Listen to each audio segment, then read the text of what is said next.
Hello दोस्तों, नमस्कार। आप सभी का स्वागत है टेक मांगे मोर के एक और नए वीडियो में। दोस्तों, ओप्पो अपने एफ सीरीज में एक नया स्मार्टफोन ऐड यानी कि लॉन्च करने जा रहा है, जो कि है ओप्पो F22 Pro। जी हाँ दोस्तों, यह स्मार्टफोन बहुत सारे सर्टिफिकेशन वेबसाइट्स पे स्पॉट किए गए हैं, जो कि आपको ओप्पो रेनो 8T के नाम से भी देखा गया है।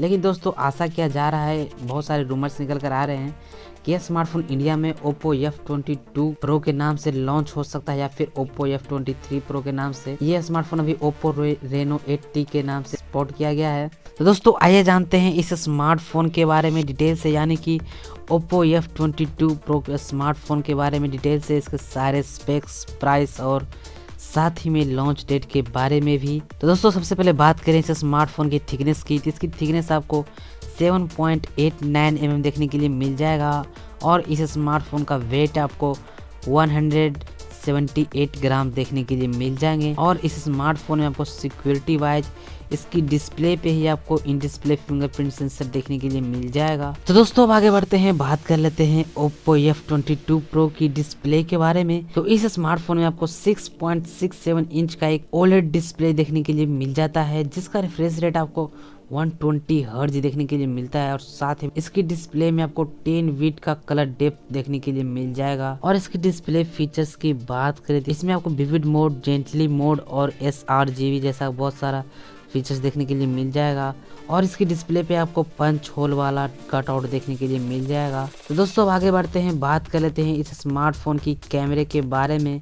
तो इस स्मार्टफोन में आपको ट्रिपल रियर कैमरा सेटअप देखने के लिए मिल जाएगा, जिसमें कि दोस्तों प्राइमरी कैमरा आपको 180 मेगापिक्सल का देखने के लिए मिल सकता है। और साथ ही में जो दो कैमरा बच गया वो आपको 2 मेगापिक्सल का देखने के लिए मिल सकता है, एक डेप्थ सेंसर और एक मैक्रो सेंसर। और दोस्तों, इसकी प्राइमरी कैमरे से आप 4K पे 30 fps तक के वीडियो रिकॉर्डिंग कर सकते हैं।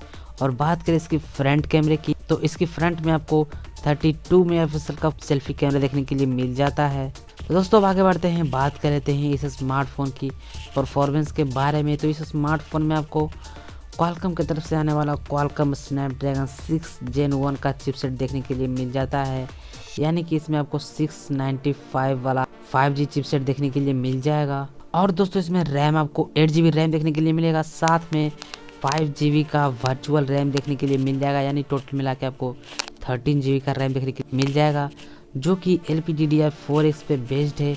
और इसमें स्टोरेज आपको 128GB से लेकर 256GB तक देखने के लिए मिलेगा, जो कि आपको UFS 2.2 पे बेस्ड है। साथ में दोस्तों, इसमें आपको डेडिकेटेड मेमोरी कार्ड स्लॉट भी देखने के लिए मिल जाएगा, जिससे आप मेमोरी एक्सपेंड करके 1 TB तक के कर सकते हैं। तो दोस्तों, फाइनली इसकी कनेक्टिविटी की बात करें तो ये स्मार्टफोन आपको एक 5G स्मार्टफोन देखने के लिए मिलने वाला है। तो इसमें आपको 5G के साथ साथ 4G VoLTE का सपोर्ट देखने के लिए मिल जाएगा। और ब्लूटूथ का वर्जन 5.3 देखने के लिए मिलेगा, और साथ में वाईफाई भी देखने के लिए मिल जाएगा।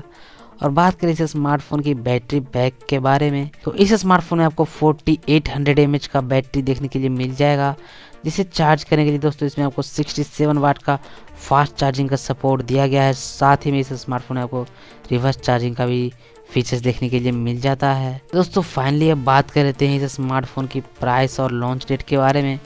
तो इस स्मार्टफोन का प्राइस आपको 25,000 के लगभग देखने के लिए मिल सकता है, लेकिन ये भी कंफर्म नहीं है दोस्तों, इससे कम भी हो सकता है।